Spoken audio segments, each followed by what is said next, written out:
Chers amis, bonsoir. Et joie nouvelle de se retrouver sur zone de la 100.3. Il est 17h01 dans le studio de Christ Radio et nous sommes toujours dans notre commentaire en ce 11 octobre 2021. Nous sommes toujours dans ce commentaire de l'évangile de Luc, où on voit dans l'évangile de Luc, comme je vous l'ai dit, l'enfance de Jésus-Christ. Je vous rappelle que Marc chapitre 1 commence avec la vie apostolique de Jésus-Christ à 30 ans. Matthieu 1 et 2, Luc 1 et 2 nous racontent un petit peu l'enfance de Jésus, surtout l'évangile de Jean. Je vous rappelle que dans l'évangile de Matthieu, il n'y a qu'un seul passage sur Joseph et Marie, c'est Matthieu chapitre 1, versets 18 à 25. On voit Joseph qui répudie Marie. On a vu la raison, c'est pour montrer que Joseph reconnaît qu'il n'est pas le père de l'enfant, pour montrer que Isaïe 7,14, la Vierge concevra, c'est bien Marie qui conçoit parce que Joseph ne reconnaît pas la paternité de l'enfant. Et on voit dans Luc, alors Luc, le premier chapitre de Luc qui est très long, qui a beaucoup de versets, l'annonciation à Zacharie, l'annonciation à Marie, ensuite la visitation, Marie qui va voir sa cousine Élisabeth, ensuite on verra la naissance de Jean-Baptiste, puis la naissance de Jésus-Christ. Et l'évangile de Luc, c'est vraiment l'évangile de l'enfance de Jésus. Et alors, comme forcément on a beaucoup parlé de Marie, avec l'annonciation, avec la visitation, tous ces passages sur Marie, je crois qu'il est bon que maintenant on s'asseye un petit peu et qu'on réfléchisse sur toutes ces fausses objections enseignées par les non-catholiques pour essayer de détruire notre dévotion mariale.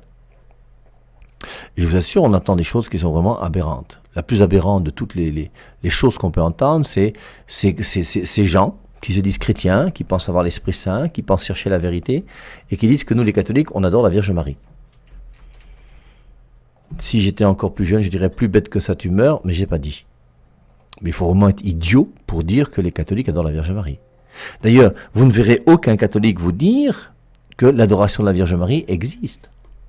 Vous n'avez aucun document de l'Église, or notre Église existe depuis toujours, puisque c'est l'Église primitive qui existe depuis 2000 ans, vous n'avez jamais un document de l'Église qui depuis 2000 ans dise qu'on adore la Vierge Marie. L'adoration de la Vierge Marie se trouve uniquement dans la tête des gens mal intentionnés qui veulent dénigrer gratuitement ce qu'enseigne l'Église catholique. Un pasteur qui vous enseigne que les catholiques adorent la Vierge Marie, c'est un pasteur qui ment. Relisez Jean chapitre 8. Votre père à vous c'est le diable parce que vous êtes des menteurs. Bon, moi j'y peux rien, qu'est-ce que vous voulez que je vous dise? Surtout que nous avons vu, vous voyez, ces versets bibliques à partir de ce que nous avons lu dans Luc, soyons honnêtes. Réjouis-toi, pleine de grâce, le Seigneur est avec toi. Qu'est-ce que ça veut dire? Réjouis-toi, pleine de grâce, le Seigneur est avec toi. Et c'est ces non-catholiques qui nous disent qu'on adore la Vierge Marie qui traduisent mal ce verset en disant, toi, qu'une grâce a été faite. Il faut quand même qu'on vise le mal là où il est et qu'on dise le mal là où il est. Qu'on soit objectif et qu'on soit clair et qu'on cherche la vérité. Ensuite, ne crains pas Marie, tu as trouvé grâce auprès de Dieu. Ensuite, toutes ces références très belles, alors je suis un servant du Seigneur, qu'il m'advienne selon ta parole, avec la cousine Élisabeth. La cousine Élisabeth qui, lorsque Marie va chez sa cousine dans Luc chapitre 1 verset 39, alors elle reçoit l'Esprit Saint, son fils tressaille de joie dans son sein, Jean-Baptiste bien sûr, et donc Élisabeth lui dit quand même, quand Élisabeth entendit la salutation de Marie, l'enfant tressaillait dans son ventre. Élisabeth fut remplie d'Esprit Saint. C'est quand même la Vierge Marie qui vient amener l'Esprit Saint à la vieille cousine Élisabeth. Sauf si je comprends mal les Écritures, mais à ce moment-là, n'hésitez pas, vous pouvez essayer de m'éduquer moi aussi pour que j'essaie de mieux comprendre ce que dit la Bible. Donc ensuite, on voit comment donc la cousine Élisabeth reçoit l'Esprit Saint, fut remplie d'Esprit Saint, et elle s'écria, tu es bénie parmi les femmes, et le fruit de ton ventre est béni. Tu es bénie entre toutes les femmes. Marie est bénie entre toutes les femmes. Mais réfléchissons, qu'est-ce que ça veut dire? Ça veut dire que Sarah, qui est quand même la femme du père des croyants. Le père des croyants, c'est Abraham, Genèse chapitre 12, je vous rappelle. Sarah, c'est sa femme. Et on ne dit pas de Sarah qu'elle est bénie entre toutes les femmes. On ne dit pas ça de Rebecca, qui n'a eu des enfants qu'avec Isaac, Ésaü et Jacob. On ne dit pas ça de Judith, on ne dit pas ça d'Esther, qui sont des grandes figures de l'Ancien Testament. On ne dit pas ça de Élisabeth. C'est Élisabeth elle-même qui dit ça de Marie. Tu es bénie entre toutes les femmes, et le fruit de ton sein est béni. Mais c'est quand même un verset biblique qui veut dire quelque chose. Que m'arrive-t-il donc que la mère de mon Seigneur vienne à moi? Sais-tu qu'à l'instant même où ta salutation est parvenue à mes oreilles, l'enfant a tressailli de joie dans mon ventre? Tu as cru, toi, à l'accomplissement de ce que le Seigneur t'a fait dire. Heureuse es-tu, bienheureuse celle qui a cru en l'accomplissement des paroles qui lui furent dites de la part du Seigneur. Et dans son Magnificat, Marie nous dit, toutes les générations me diront bienheureuse. Alors, je commence par ça, pourquoi? Parce que moi, quand j'étais plus jeune, à l'époque, je n'avais pas la bouche que j'ai aujourd'hui et la connaissance que j'ai aujourd'hui. Et j'ai entendu des pasteurs dire que les évangiles ne parlent pas beaucoup de Marie. Dire que Paul ne parle pas beaucoup de Marie, ça c'est clair. Il y a 13 épîtres de Paul. Et dans les 13 épîtres de Paul, le mot de Marie n'existe pas. Je crois que la seule allusion de Paul à la Vierge Marie, c'est dans Galates chapitre 4, le verset 4, où il dit « Il est né d'une femme ». Voilà ce qu'il dit. Et il dit donc que Jésus, il est né d'une femme. Il dit rien de plus. Dans Hébreux chapitre 11, quand on voit tous les saints de l'Ancien Testament, Abraham, Isaac, on ne fait pas allusion à Marie. Bon, faut dire que l'Épître aux Hébreux est contemporaine avec Marie. Marie est pratiquement encore vivante, donc c'est quand même difficile aussi qu'on puisse parler de Marie qui est vivante d'une manière... D'ailleurs, dans Hébreux chapitre 11, on ne parle pas de Pierre, on ne parle pas de Paul, hein, que les choses soient claires. Mais dire que le Nouveau Testament ne parle pas beaucoup de Marie, c'est une erreur grave. Et ces pasteurs qui vous enseignent ça sont des pasteurs, il faut se demander s'ils lisent souvent la Bible.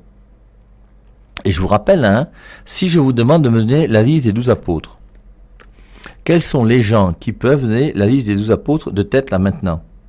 Ils ne sont pas nombreux. Et en plus, il y a même des apôtres que vous ne connaissez pas. Qui est Thaddée? Quel est l'apôtre Nathanaël? L'apôtre qu'on appelle Barthélemy? L'apôtre qu'on appelle Jude? Celui qu'on appelle Simon? On ne connaît pas bien, hein? Certains d'entre vous ne savent même pas que parmi les 12 apôtres, il y a 2 Jacques.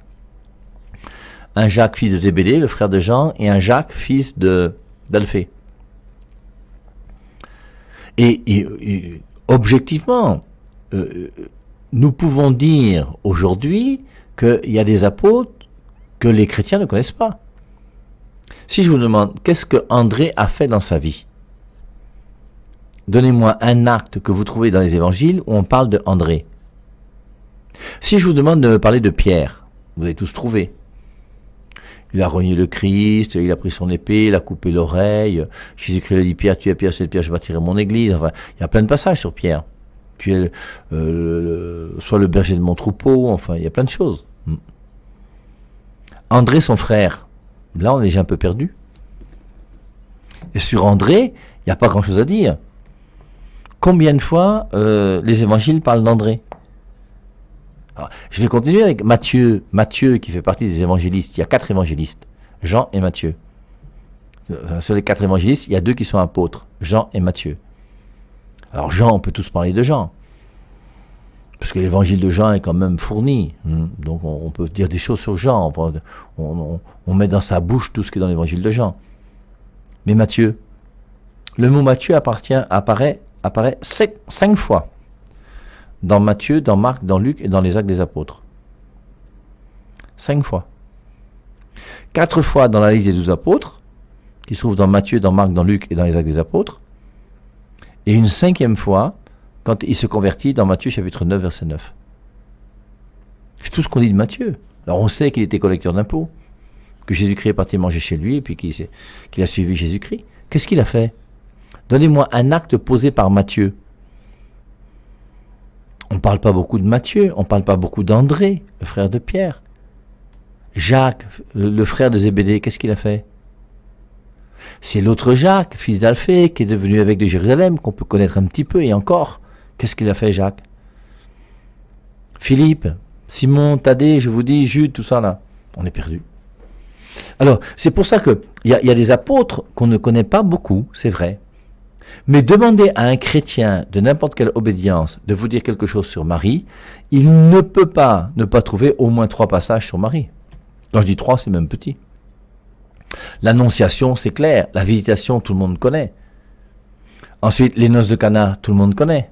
Marie à la croix, tout le monde connaît. Donc, on va trouver au moins des passages sur la Vierge Marie. Et les Écritures parlent de la Vierge Marie. Et ce qui est dit de la Vierge Marie, comme je vous rappelle, ces versets sont « Tu es bénie entre toutes les femmes, toutes les générations me diront bienheureuse ». Enfin, ce sont des versets qui sont puissants et qui sont forts.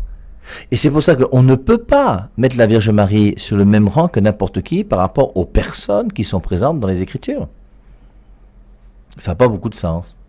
Et tous ces gens qui vous disent que les évangiles ne parlent pas beaucoup de Marie sont des gens qui vous mentent. L'évangile parle beaucoup de Marie. Et on voit Marie un peu présente, un peu partout. Continuons maintenant. Autre chose, c'est alors la grande critique.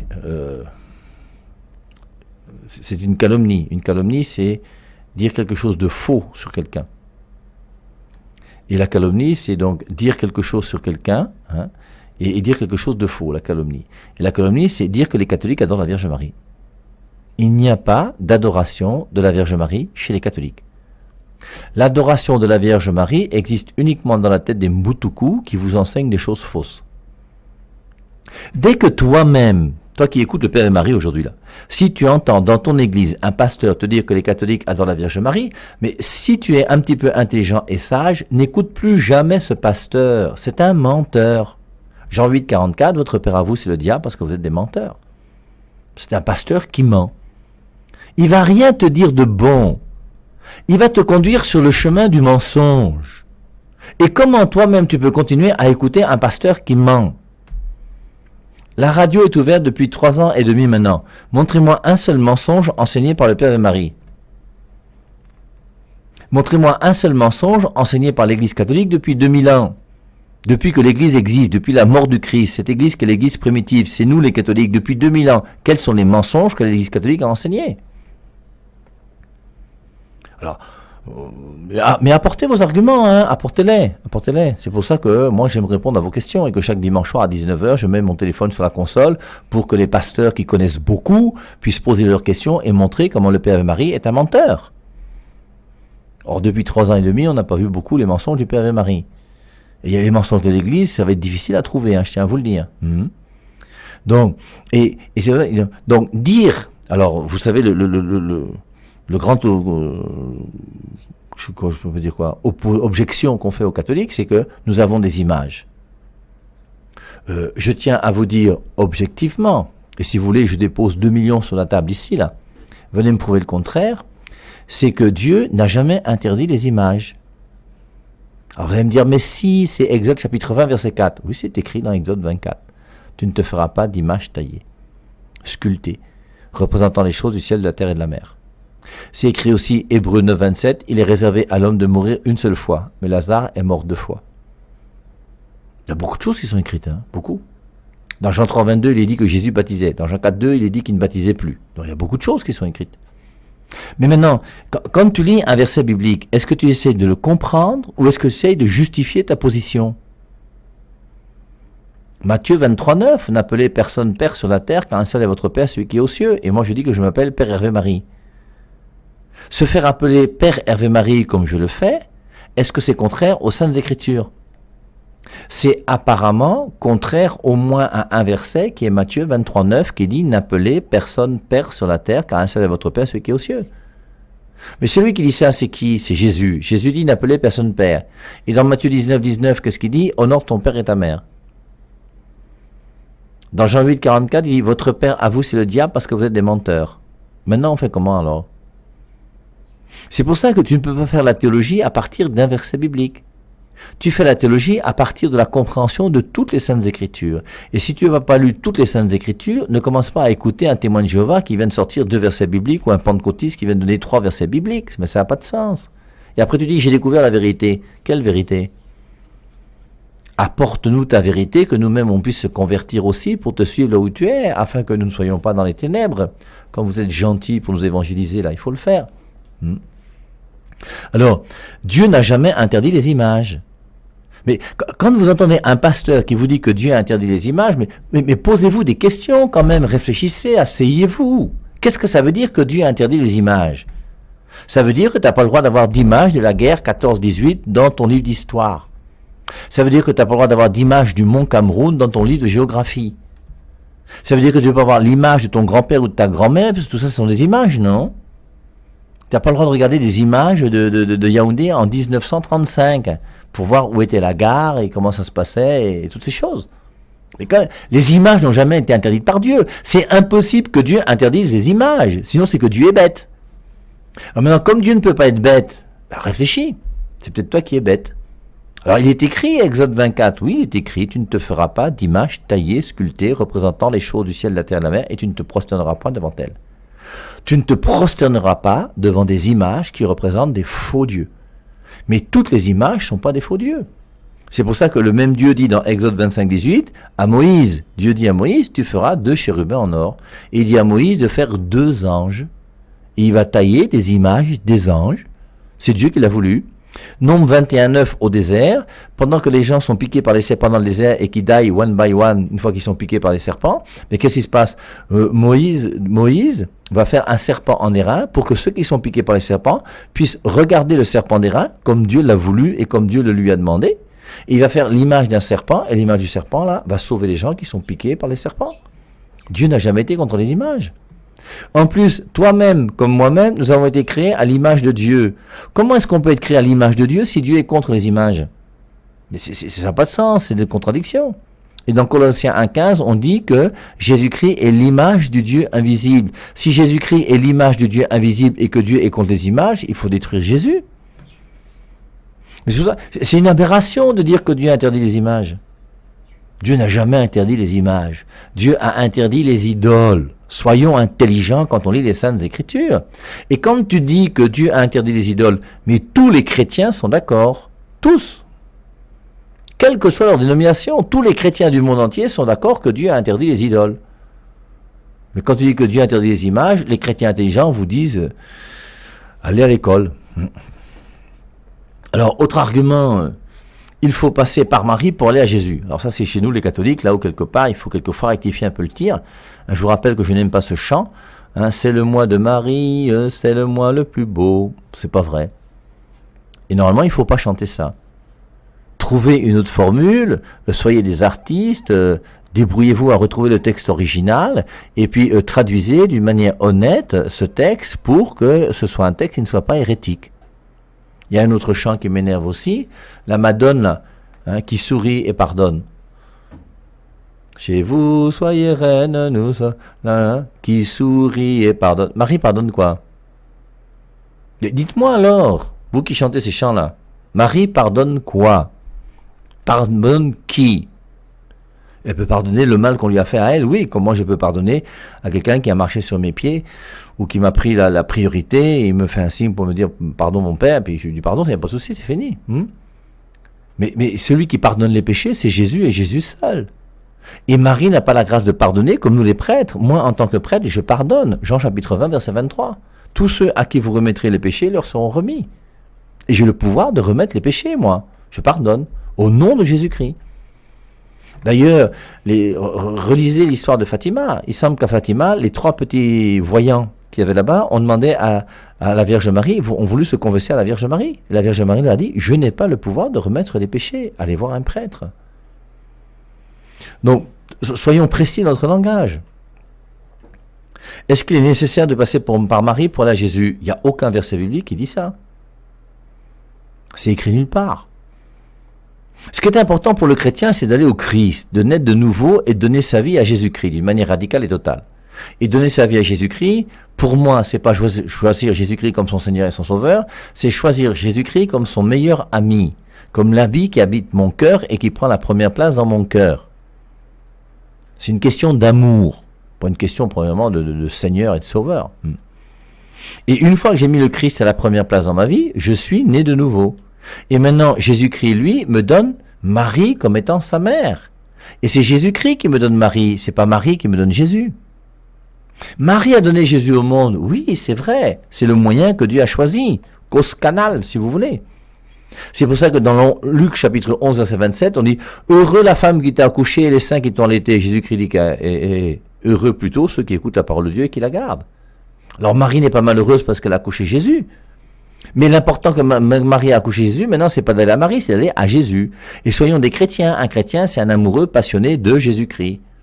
Alors, maintenant que j'ai Jésus-Christ dans mon cœur et dans ma vie, je peux très bien dire que je veux aller à ce Jésus-Christ par le moyen de Marie, comme je peux aller à Jésus-Christ par la Bible, comme je peux aller à Jésus-Christ par l'Église catholique ou par la congrégation Saint-Jean. Mais il y a un ordre. Et ce qui est premier, c'est Jésus. Et c'est Jésus-Christ qui me donne Marie. À Marie par Jésus. Voilà la vérité. Alors, troisième objection que j'ai citée, il y a un seul médiateur entre Dieu et les hommes. 1 Timothée 2,5. Et le pasteur Marcelo, qui est un menteur, dans sa vidéo sur les vérités bibliques sur Marie, dit que c'est le verset pour lequel il a quitté l'Église catholique.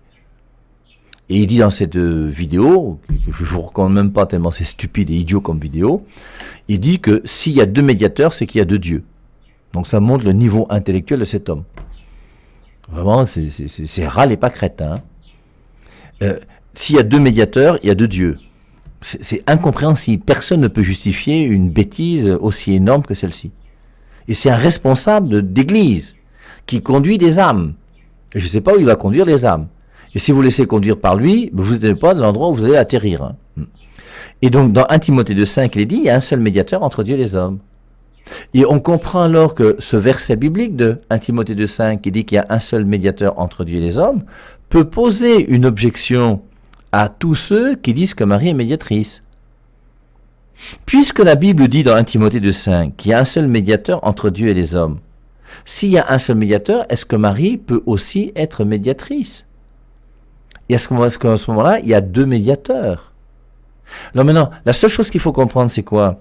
C'est que quand tu dis 1 Timothée 2,5, il faut lire en même temps le verset qui suit, qui est le verset 6. 1 Timothée 2,5, il y a un seul médiateur entre Dieu et les hommes, qui a donné sa vie en rançon pour la multitude. Et Jésus-Christ est le seul médiateur qui est mort pour te sauver. Marie n'est pas morte pour te sauver. Moi-même, je ne suis pas mort pour te sauver. Mais que tu le veuilles ou non, je suis médiateur entre Dieu et toi. Je reprends, je suis médiateur entre Dieu et toi.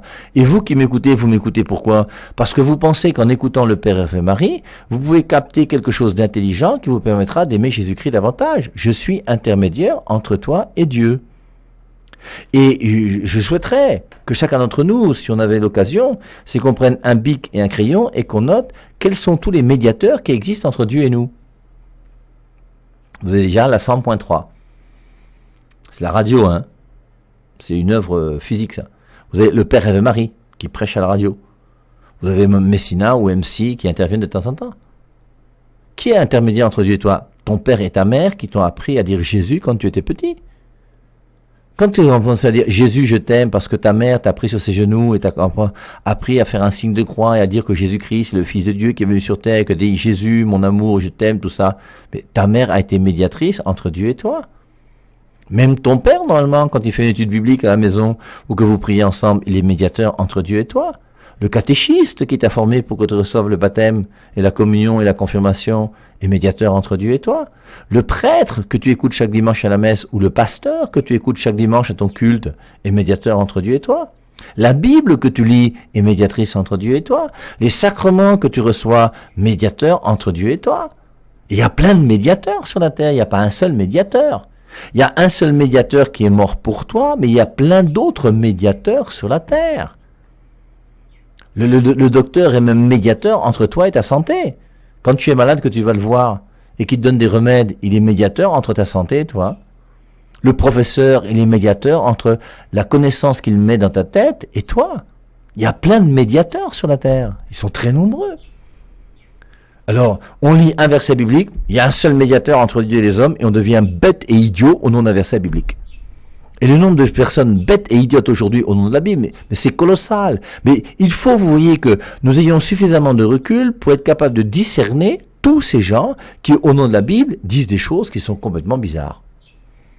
Mais c'est important qu'on puisse le faire et qu'on puisse avoir suffisamment de recul pour pouvoir discerner aujourd'hui, en écoutant quelqu'un qui prêche, être capable de discerner si ce qu'il dit est vrai ou ce qu'il dit n'est pas vrai.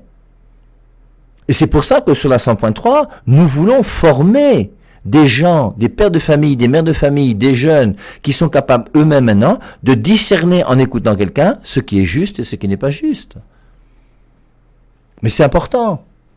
Parce qu'après, tu ne peux plus te remettre à écouter n'importe qui, n'importe où, et écouter des choses qui sont quelquefois très, très, très bizarres. Alors, quatrième objection que j'ai trouvée, s'il y en a d'autres, si vous voulez, vous m'enverrez ça par SMS ou pas, et puis on essaiera d'y répondre si ça vous intéresse. Quatrième opposition, l'Assomption n'est pas biblique. L'Immaculée Conception non plus n'est pas biblique. Sauf que moi, je pense que l'Immaculée Conception a un fondement biblique très fort dans Luc chapitre 1 verset 28, quand l'ange lui dit « Tu es pleine de grâce ». Si elle est pleine de grâce, c'est qu'elle n'a pas le péché originel. Je crois que c'est clair. Comprendre ça autrement, j'avoue que ça devient compliqué. Et l'Assomption n'est pas biblique. Mais je vous rappelle que la première des choses, c'est que la Bible n'est pas biblique. Et le premier dogme des non-catholiques, parce que je vous rappelle que les non-catholiques nous critiquent, nous d'avoir des dogmes. Et quand ils disent qu'on a des dogmes, c'est pour dire qu'on est bête, parce qu'on croit des choses qui sont inventées par l'Église. Eh bien, eux, les non-catholiques, vous avez un dogme qui a été inventé, non pas par l'Église, mais par un boutoukou qui s'appelle Martin Luther, qui est le sola scriptura, qui fait que vous croyez que seule la Bible est la parole de Dieu. Et je vous mets au défi, je vous mets au défi de prouver que seule la Bible est la parole de Dieu. C'est impossible. C'est une hérésie, c'est une bêtise, c'est un mensonge. Et malheureusement, tous les non-catholiques croient que seule la Bible est la parole de Dieu. Et c'est pour ça qu'ils vous disent « Assomption n'est pas biblique », puisque Assomption n'est pas biblique, c'est que Assomption n'existe pas. Alors je vous rappelle déjà que Bible n'est pas biblique. Alors si Bible n'est pas biblique, on va faire comment ? Dans la messe d'aujourd'hui, pour ceux qui ont assisté à la messe, on a lu, si mes souvenirs sont bons, Romains chapitre 1, le verset 1, que je vous lis. Paul, serviteur du Christ Jésus, appelé à être apôtre mis à part pour l'évangile de Dieu, cet évangile, Dieu l'avait promis auparavant par ses prophètes dans les Saintes Écritures. Dieu a promis dans les Saintes Écritures l'évangile. Donc l'évangile n'est pas les Saintes Écritures.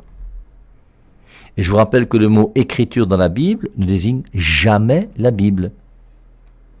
Quand les chrétiens de Bérée dans Actes chapitre 17 verset 11 disaient qu'ils vérifiaient dans les Écritures si ce que Paul disait était vrai, ils ne vérifiaient pas dans les Écritures que nous avons aujourd'hui. Aujourd'hui nous avons les Écritures qui ont 73 livres. Nous avons ce qu'on appelle la Bible. Et à l'époque de Paul, la Bible n'existait pas. Il vérifiait dans les Écritures. Les Écritures de l'époque, c'est la Septante, les 46 livres de l'Ancien Testament qui étaient en grec, et que malheureusement, les non-catholiques ont jeté donc 7 livres, alors que les 7 livres faisaient partie des Écritures dont on parle dans la Bible. Donc, on pourrait peut-être trouver d'autres objections sur la Vierge Marie, mais c'est pas ça qui m'intéresse, vous voyez. Et toutes ces objections, si on cherche, elles vont tomber une par une. Et l'important pour nous maintenant, c'est, au-delà de ces objections qui sont là, que comprendre de ce personnage qui est la Vierge Marie, pour que nous puissions grandir notre vie de chrétien. Et ça, c'est important. Jésus-Christ me donne Marie comme mère à la croix. Jean 19, 27. Voici ta mère. À partir de ce temps-là, le disciple a pris chez lui. Jean, le disciple bien-aimé, a pris Marie chez lui. Que veut dire pour nous prendre Marie chez nous, dans notre cœur, dans notre vie ? Et quand on va prendre Marie chez nous, forcément, qu'est-ce qu'elle fait ? Elle va venir chez nous. Et quand elle va venir chez nous, regardez ce qu'elle a fait quand elle est venue chez Élisabeth. Et quand elle est venue chez Élisabeth, elle a commencé par donner l'Esprit Saint à Élisabeth. Elle a apporté la joie dans cette maison. Et même le petit enfant Jean-Baptiste, qui avait 6 mois, a tressailli de joie parce que Marie est arrivée. Et Marie ne peut que nous aider à aimer Jésus. Alors comprenons que le rôle de Marie, c'est quoi ? Le rôle de Marie, c'est de nous pousser dans les bras de Jésus-Christ. Plus nous aimons Marie, plus Marie sera heureuse de voir que nous sommes des saints et des saintes. Le bonheur de Marie, c'est de nous pousser dans le cœur de son Fils. Marie n'est pas entre Jésus et moi, Marie est derrière moi pour me pousser dans le cœur de son Fils. Et plus je vais aimer Jésus, plus Marie sera fière de moi et sera fière de cet enfant de Marie qui aime Jésus-Christ de tout son cœur, de toute son âme, de toutes ses forces.